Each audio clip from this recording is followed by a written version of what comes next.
My name is Herman Samuels, and I was part of the first all-black cockpit crew for any airline, period, in 1984.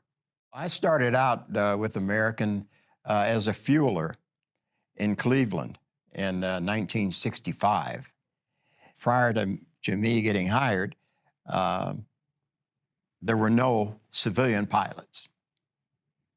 And I would constantly hear that Americans not going to hire you because you didn't fly in the military. I found that, as you can see, I found that not to be true.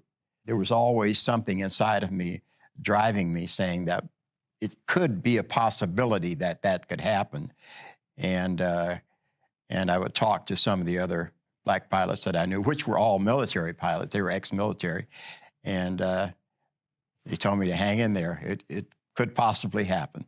When I finally did get hired, I started off on the 727 as a flight engineer. And this was in 1973. And from that point, I moved up to FO on it, first officer. And then from first officer to captain. The Soul Patrol is the three black pilots getting together and flying the same trip as a crew. When we were all walking through the terminal at DFW and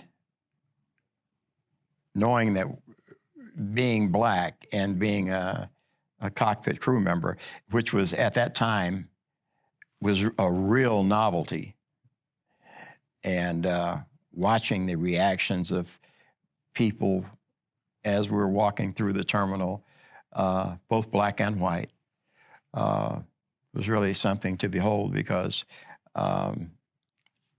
Dave suggested that we all walk through the terminal together. And when we did that, you could almost hear the next turning. I knew that it's something that I never would have thought of would have happened.